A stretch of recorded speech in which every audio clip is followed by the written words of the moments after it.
大家好，我是光哥。包菜不要总是数丝了，今天分享一道不一样的新吃法。这种做法很多朋友都没有吃过，更加没有看过。这样炒出来的包菜清脆爽口，不管用来下酒还是下饭都非常的不错。主要是操作还十分的简单。如果你也喜欢，我们一起来了解一下具体是怎样做的吧。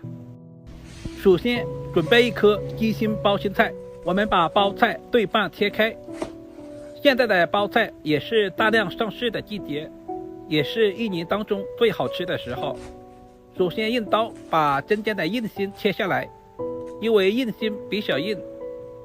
接下来用手把中间部分全部掏出来，因为中间部分比较嫩，吃起来口感不爽脆。我们只要外面菜叶的部分，外面的菜叶吃起来更加的爽脆。我们切的时候也不要切太细，大约在 0.5 厘米左右就差不多了。全部切好放在准备好的碗中。接下来加入1大勺的食盐和大量的清水，因为包菜在生长的时候是一片叶子一片叶子包起来的，里面难免有一些虫卵或者是细菌，食盐有消毒杀菌的作用。放在一旁浸泡10分钟左右，我们再稍微的清洗一下，把清洗好的包菜放在准备好的碗中备用。接下来我们准备一个空碗，往碗中打入几个鸡蛋。有条件的我们一定要挑选土鸡蛋，因为土鸡蛋的营养更加的丰富，炒出来颜色也更加的漂亮。加入少许的白醋去腥，加入少量的食盐，提前入下底味，然后用我吃饭的筷子充分的搅拌均匀。拌鸡蛋的时候最好是朝同一个方向搅拌，这样才能够搅拌得更均匀一些，搅拌成视频中这样的细腻状就可以了。接下来我们再准备一小块去皮的胡萝卜，切成厚薄均匀的片。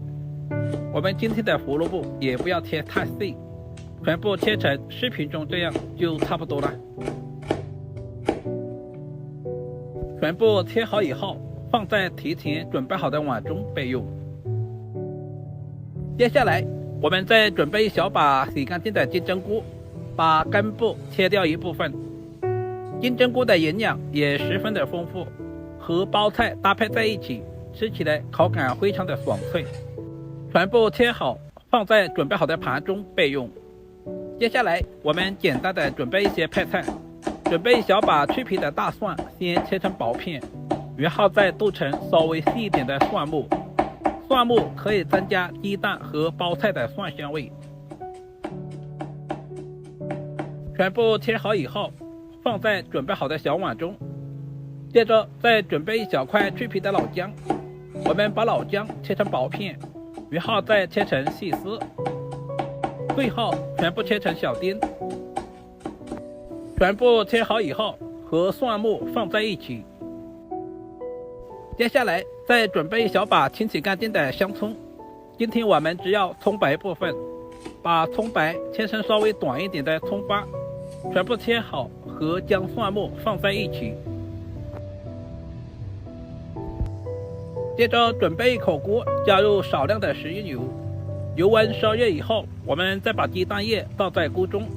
我们要提前把鸡蛋炒熟，刚下去的鸡蛋我们不要去动它，大约20秒左右，使鸡蛋底部已经定型了，我们再用铲子稍微的推动一下，这样可以快速的使蛋液凝固。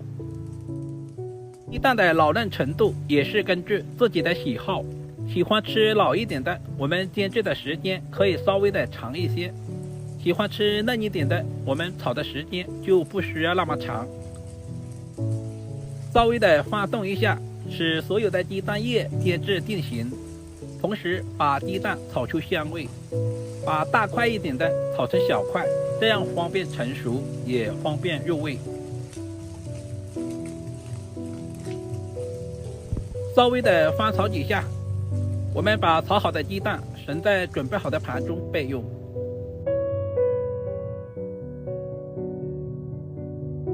用起锅，加入少量的食用油，油温烧热以后，我们把胡萝卜先放在锅中炒制一下，因为胡萝卜比较难熟一些，开小火煸炒，把胡萝卜表面的水分炒干。胡萝卜含有丰富的胡萝卜素，也是小朋友们特别喜欢吃的。大约翻炒10秒左右，充分的把胡萝卜炒出香味。接下来把切好的葱姜蒜也放在锅中，再次翻炒均匀，把葱姜蒜炒出香味。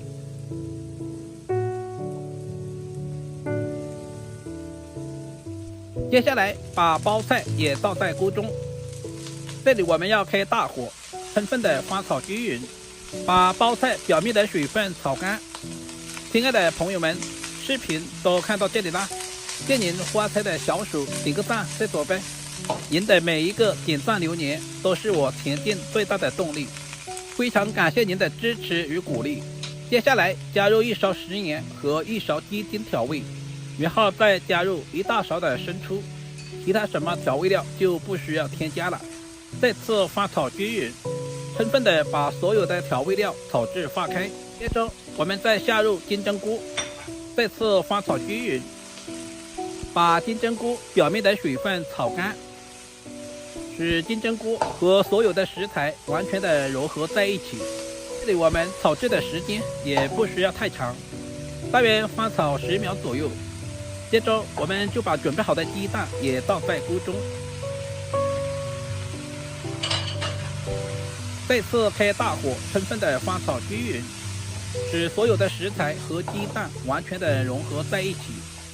绿色的包心菜搭上金黄色的鸡蛋，还有胡萝卜丝，颜色十分的美观，看着都非常的有食欲。这里我们炒制的时间不需要太长，不然的话吃起来就不爽脆了。开大火，大约翻炒个10秒左右就可以出锅啦。一道营养又美味的小炒胡菜就这样做好了，是不是非常的简单？如果你也喜欢，就赶紧收藏起来试试吧。这样炒出来的胡菜营养丰富，大人小孩都爱吃，主要是操作还十分的简单。如果你家小孩不喜欢吃你炒的菜，你就尝试一下这道小炒胡菜，肯定能吃3碗大米饭。包菜最好是挑选外面的菜叶，这样炒出来更加的爽脆。只要记住这一点，你也可以做出比饭店还好吃的小炒胡菜。如果今天的视频对您有一点点帮助，就麻烦点赞、收藏、留言并转发出去。